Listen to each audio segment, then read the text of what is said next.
This is my review of Are You Lost? Episode 12, How to Replenish Water. And surprise, surprise, this ended up being the last episode of the series. But this likely will not be my last video on the series as a whole. After I finished the episode last night, I decided I want to know what happens next because it ends on a freaking huge cliffhanger. And so I decided to start reading the manga. It doesn't seem like the manga is actually finished though, because from what I saw online, it's still continuing. Last chapter came out like 20 days ago, the start of September, so still going, but I'm gonna start reading it. Shouldn't take me more than a day or two to get through all of it, and then just put a little video together discussing differences, what's happened, blah blah blah blah blah.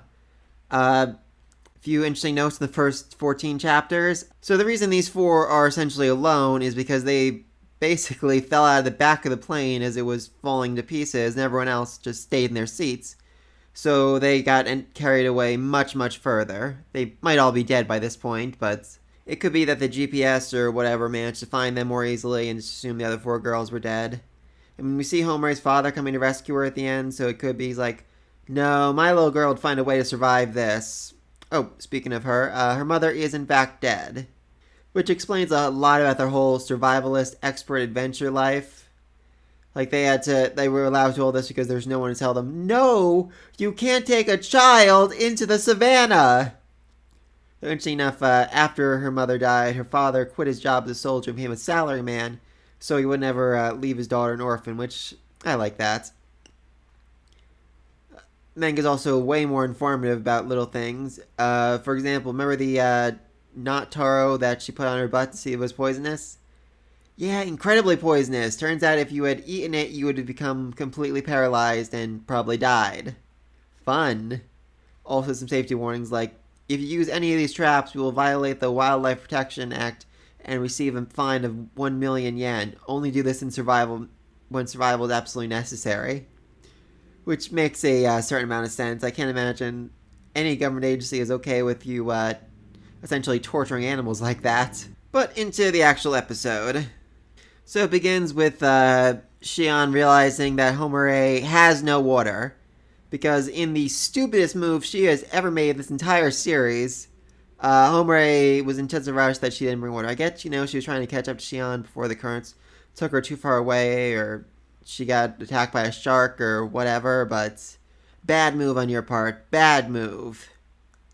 Thankfully, they do manage to find the cave, which has water in it, but it's also mixed with bat guano, so not drinkable whatsoever. Yeah, it turns out that whole foreshadowing of, oh, there are bats, was just so they could find this bat cave and confirm this island has no good resources that are edible and get some dirty water. Which is a little sad. I was really thinking like the bats were like a sign like, oh, that's how we're going to get rescued. We'll follow the bats to their island, which might have people on it or something like that, but no such luck. I do like the little method they use for finding the way back to the island. Essentially, they put all the water bottles, tie them up behind the raft so they know, okay, if the water bottles are going straight, we're following the current exactly right back to the island. I mean, again, it's kind of a little iffy right there, because if they're off just by a few degrees, they could just completely miss the island. As they said, they can only see like 4 to 5 kilometers when they're standing up on the raft, so that's a very good chance they would just miss the island entirely and die. But unfortunately, the whole lack of water thing is starting to get to them, and they're really feeling the dehydration. I mean, if they don't drink soon, they are literally going to die. That's when Shion starts eyeing the dirty water and says, what's the worst that could happen if I drank this? Which Homer replies, oh, violent vomiting and diarrhea to the point where you become incapacitated and die very quickly. And then she said the line I really, truly, 100% wish she had not said. The thing is, the colon can absorb water.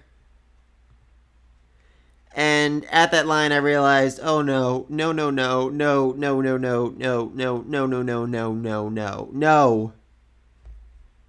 Essentially, they are going to butt chug the water. Yep. That's the thing they had to do. And unlike college drinking parties, they didn't have a funnel, so the only way to get the dirty water into their colon was by using their mouths. Oh, sweet merciful God above. No, no, no, no, no. Oh. Yeah, so that was something. Not something I expected or ever thought I'd see in an anime or any form of media whatsoever. I honestly think I'd have a hard time finding a porno that was this premise, but yes, this is what happened. Oh my god. So, yeah, Homare basically had to use her mouth to you know what happened. I'm not going to repeat it. She's essentially Shion's been defiled. And she writes a little poem about this as she's staring at the clouds. Have I lost something? No, I have not. I have simply ensured my survival, yes. I'm sure it's true. Trying to justify all this to herself. Of course, that's only the first part, and in what might be the worst part of it, now she has to give water to Homare. I'm honestly not sure which would be worse, being on the receiving or the giving end of this. They both sound pretty freaking awful. So, yeah, they share a very intense moment here, but it ensures their survival and they make it back to the island. And like the selfish brat she is, Shion jumps off the raft and runs right to the beach to hug her friends. Like, oh, Homer, you can bring in the boat by yourself. It's fine. No, no, it's not. Oh, so yeah, they're all back together. They're having a nice little dinner together, and Mutsu has to ask, so how did you guys survive? You didn't take any water with you. And as Homari begins to explain it, Shion immediately stops her, like, no, it was spirit, force of will. We managed to overcome it with our own perseverance. That's all. Don't ask anything else. Which I just loved. And then as they're all sitting there like, oh, what are we going to do tomorrow? They're like, oh, Homari fell asleep. She must be exhausted. And that would have been where I expected the episode to end, but instead they have a whole another thing. I didn't really get the point of this little extra bit, just like saying, oh yeah, they're continuing their lives together where they're hunting a boar. And they have to rub boar poop all over their hands to set up the trap so the boar won't smell them, which, I mean, not as bad as the whole butt-chugging dirty water thing, but still pretty bad. And because Shion refused to have any part in that, she's the one who has to test the trap, giving our athlete a little break from being thrown to the ground. And big joke of this is essentially that her name is sewn into her underwear, which, just Jesus Christ, how rich is this girl? I mean, I can't even begin to imagine, like, is there some kind of service where you send them out and they sew it in? Is it something like they had the maid do? Something she did herself? It's a weird thing that you can only do if you're like super rich or just really good at sewing. It just seems like a weird thing to do, honestly. Alright, so, I mean, was she getting her underwear mixed up with her mother's a lot? Her sister? She didn't mention her sister. And like, okay, this'll fix things. No idea, just weird. And then our final shot was Homare's papa driving a boat trying to find them. But dude, it's been like 2 to 3 months and you still haven't found her yet, so I'm not putting a lot of hope in you. I mean, it makes sense he'd be the one to rescue them, given he's like the frickin' survival expert. And he has a lot of faith in his daughter being able to survive essentially anything. I mean, this is basically, what he's trained her for her entire life, so yeah, I get why you think she's still alive. Though it ends without them being rescued, which I think is a little weird, but from what I've seen with the manga, they haven't actually been rescued yet in that either.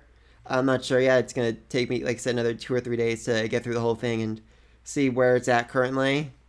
From what I saw, it's based on the titles. It looks like we're fairly close to where the manga left off. Maybe a difference of just a chapter or two. I mean, I don't think we're getting a second season. I haven't seen a lot of popularity about this. A lot of people talking about it anywhere online. It could just be I'm not looking in the right groups. It could be there's like a big fan base, maybe in Japan or somewhere. But yeah, like I said, I'm definitely going to at least try to get caught up with the manga. Make another video just saying, hey, this is what happens next. This is what was different. Like I said, one big thing about the manga is it's more concerned about being informative. Like, hey, this is really poisonous. Hey, don't ever try to eat frogs or you will likely get very sick. Or, just more information about what's been going on, which I like. So Are You Lost as a series as a whole was weird and informative and gross and slightly erotic, and I think all of that was emphasized in this last episode with them butt chugging water to survive. I mean, Hombre literally rubbing her ass in Shion's face, like, come on, do it, do it. Just, oh my god. I'm sure this is someone's fetish out there. I'm sure they're watching it's like, oh, yeah, baby. Not for me. It's, like I said, this entire series as a whole, ever since Hombre took off her shirt and used it to crush a fish to death and drink its bloody juices, it's been a weird mixture of erotic and not. Like, hey, she's topless. Okay, but she's covered in fish guts. No. So yeah, definitely a weird series. Uh, Not really sure why I started covering it, but it made me laugh, and I've enjoyed talking about it. I appreciate everyone who's watching these videos. I do other manga reviews, anime reviews. If there's anything you'd like to see me cover, leave a comment down below. Maybe I'll start covering it. I just started watching Arafuta, probably pronouncing that wrong, From Commonplace to World's Strongest. If there's a man for it, I might start doing a weekly review of that. That'd be fun. I'm covering Dr. Stone and If It's For My Daughter from the Demon Lord, the reactions to that every Thursday and Friday with my mother. Yeah, I know, weird situation, but we both enjoy it. And when Ruby comes up in November, I'm definitely doing weekly reviews and reaction videos. That's super excited for that. But yeah, let me know your thoughts about this series as a whole, about me as a whole, my reviews. Be sure to like, subscribe if you don't want to miss my next video on whatever the hell I end up covering. Like I said, definitely do another video on this once I get caught up. So be on the lookout for that, and until then, Peace. Peace. Peace.